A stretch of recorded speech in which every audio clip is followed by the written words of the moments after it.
You belong on every ground your feet grace, so don't ever feel out of place. Take up space and belong. This earth is your birthplace. Hey loves, welcome back to the Sensual Genius channel. In this video, I'm going to do a review of The Mistress from Tubi. The cast is Sierra Angelia as Tracey Divine, Nunu Thurman as Ramona Preston, Shay Stephan as Dr. Julian Preston, Siobhan Wilson as Simone, Kamel Hassan as Greg, and Kyle Greenlaw as Jonathan. It starts off with Tracey in the car tussling with this man who's trying to get her to calm down, but she ends up shooting him and throwing him out of the car. She gets out and is having a conversation with his dead body. So that lets me know that she's a little slow. She's not mentally there. She had on this royal dress that she looked so good in. Sierra Angelia is so beautiful. So is Nunu Thurman. Two of the most beautiful women I've seen on Tubi. Also, I forgot to mention before I started, I'm doing this one with my notes. I got my notes in my hand. This isn't a real-time review. I still have some notes from certain movies that I've already watched. I just have to record them. But I've been doing a lot of the real-time reviews, and I'll continue to do that, but I'm also, do these. So, moving on. Ramona is cooking breakfast for her family, and they're trying to get her to tell them who got killed at the warehouse since she revealed that she was on the case. She refuses, and her husband stays singing for her to please tell him. Then they start making out, and the daughter tells them to take it in the room before she leaves for school. Ramona realizes that she's almost late for work, and she leaves as well. Her husband gets a text, possibly from a woman, because of the way he looked at it. He was like smirking. Ramona goes to the scene of the crime and tries to get the detective to tell her who it is, but she guesses that it's the bishop. She mentions his wife calling and leaving messages to get ahead of the press. She tells the detective Jake to keep her in the loop and thanks him for the little info he gave her. Julian goes to an apartment to meet Tracey, who is in the prologue, who seems to be his mistress. When he walks in, she's in the bathroom washing the blood off her hands and has flashbacks of her mom telling her that men are only good for money. After they have sex, Tracey asks Julian to put her name on the deed and title of the condo, and he's telling her to be patient. She threatens to tell Ramona, and he reminds her he bought it for her. She fake cries and mentions telling Ramona again, but says it's not a threat. He tells her he loves her because she makes him feel like a king. She tells him she'll take care of him as long as he takes care of her. He gives her his credit card to go shopping. So it basically just seems like she is a serial mistress. Like she's mistress to a few different men, and she tries to get whatever she can get out of them, and then when things go bad, she'll kill. So she is dangerous. She's just out to get all of the material possessions and money that she can get. She goes shopping at this boutique owned by this dude who's terrible at who's terrible at acting gay. He was supposed to be playing like this gay boutique owner. I can't remember his name. And I wasn't sold. Like, just get a gay person to do it. Like, why do y'all do that? It was weird. Ramona and Greg are going over the evidence and info they've gathered to write a story about the bishop's murder. The first lady comes to see her, and Charlie is being protective of her. The first lady is basically telling them that her husband was a cheater, but she doesn't want them to report it. She's asking if there are any possible suspects. Ramona realizes that she seems nervous. Ramona tells her she's a suspect since she's his spouse and asks for an alibi. Then she tells Ramona he was having an affair and they haven't slept together in years. She asks if she knows the woman. She tells her she was a prostitute. Ramona warns her to be prepared for the investigator. She thanks Ramona for her time and leaves. Tracey shows up at the bishop's house and asks the first lady for her money. The first lady, Olivia, tells her she didn't have to kill him. So it looks like the first lady set her husband up to get money, but Tracey took it too far, as she always does. They're arguing about the roles they played in his life. She threatens to tell the police that Olivia was the mastermind behind the bishop's murder if Olivia called the police. She wants Olivia to give her some of the insurance money when she gets it. She gives her 2 days to come up with the money. I don't understand that, because you know that it's a process for you to get insurance money when somebody dies. So why would you give her 2 days to come up with insurance money when she's not in control of when she get the insurance money? Greg snaps photos of Tracey leaving the bishop's house. Then he goes to tell Ramona that he thinks the first lady put a hit on her husband and Tracey was the killer. He also tells her that the bishop's last call was to Tracey's phone, and that Tracey's phone was registered to Preston's Cosmetic Center, and so is the car. Preston is Ramona's husband, so that's her husband's business. She doesn't want to accept it at first, but Greg confirms that she works for her husband.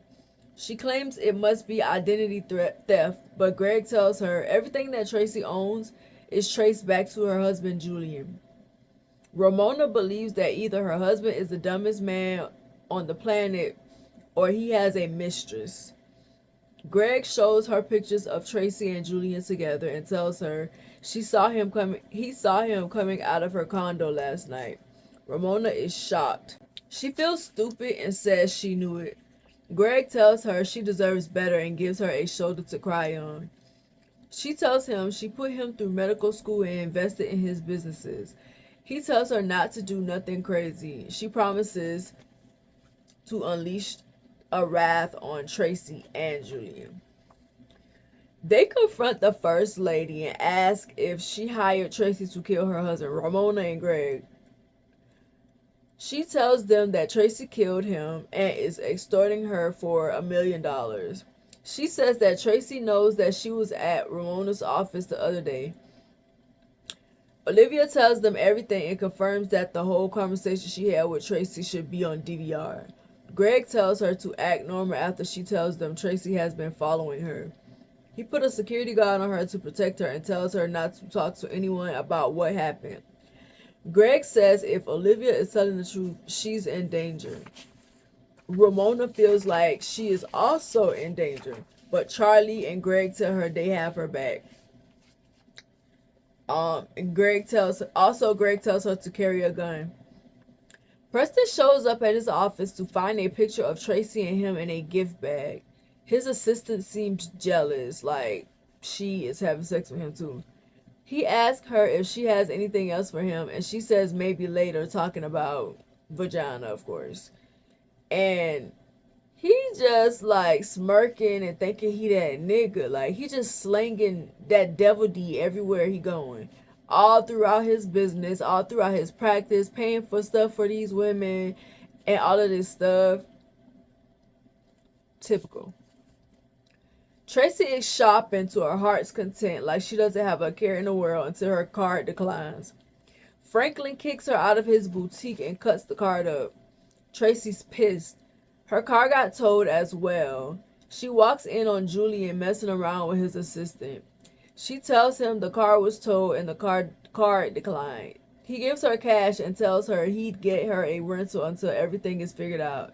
She has another flashback of her mother telling her love is a fairy tale. Like, her mama was trash. Like, trash. Ramona, the detective, and Greg are watching the footage from Tracey breaking into the bishop's house and threatening Olivia. Tracey is at her apartment eating chocolate and smelling her roses until she had a coughing attack like she was having an allergic reaction. Her mother mocks her, like, in her head. Like, she sees a vision of her mama mocking her. She ends up in the hospital and Julian is by her side like that's his wife. The doctor asks if she had an allergic reaction. She's allergic to nuts. She starts panicking when she sees her face. Julian tries to calm her down. She asks him why would he send her chocolate with nuts when he knows she's allergic. He tells her he didn't send her anything. She immediately thinks Ramona is responsible, but Julian says she's going crazy and asks the doctor if she's on meds. She tells Julian it has to be Ramona, and he tells her he'd get to the bottom of it.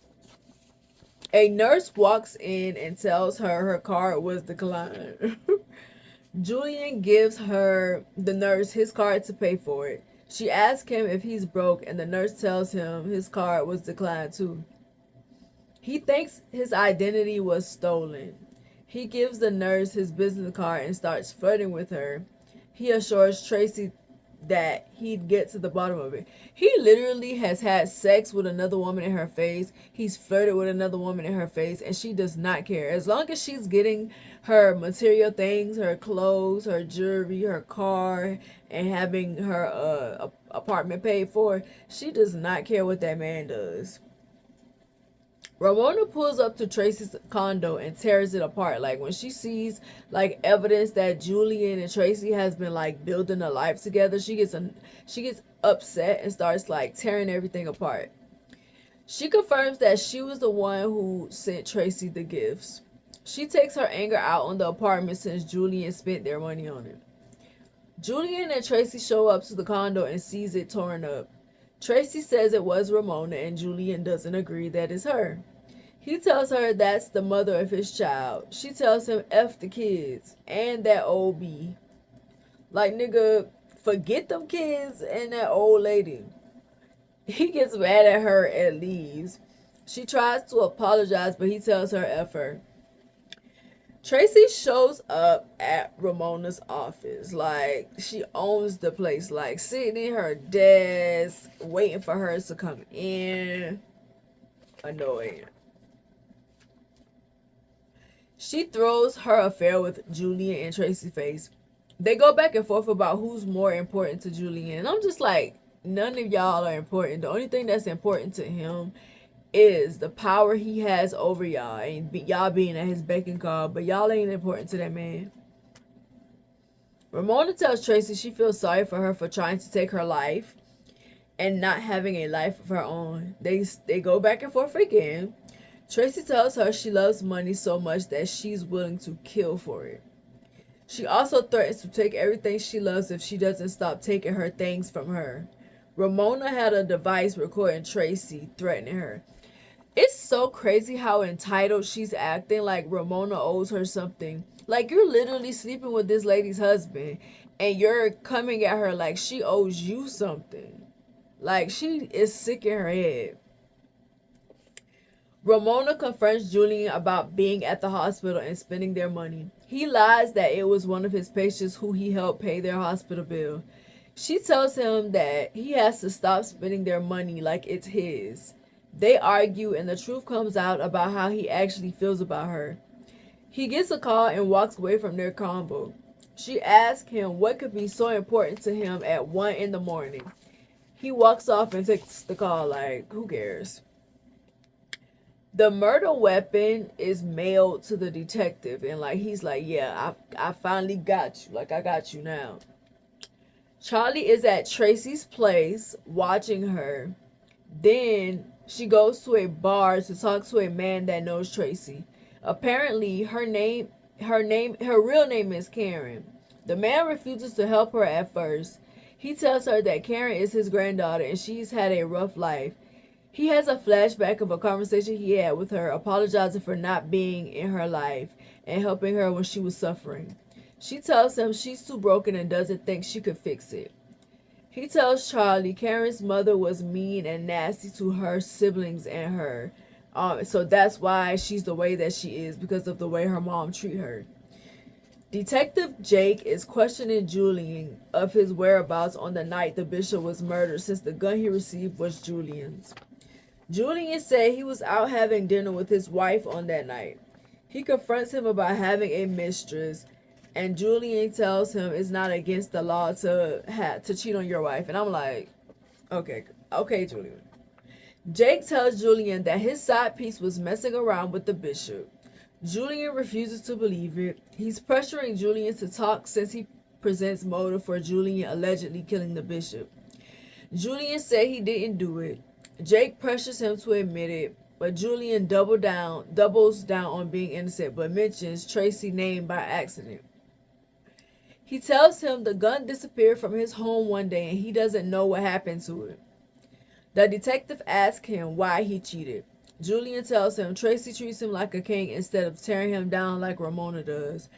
Jake calls him selfish. He asks him if he's under arrest. Jake says no, so he leaves. Like, he keeps saying that Ramona keeps tearing him down, but I haven't seen her. We didn't see her do that until she caught him cheating. And all she did was say, I helped you build this stuff and you got the nerve to cheat on me. That's not tearing him down. I didn't see it, so he lying. He's just using an excuse. Julian calls Tracey when he leaves the precinct, but she doesn't answer. He tells her to call him when she gets the message.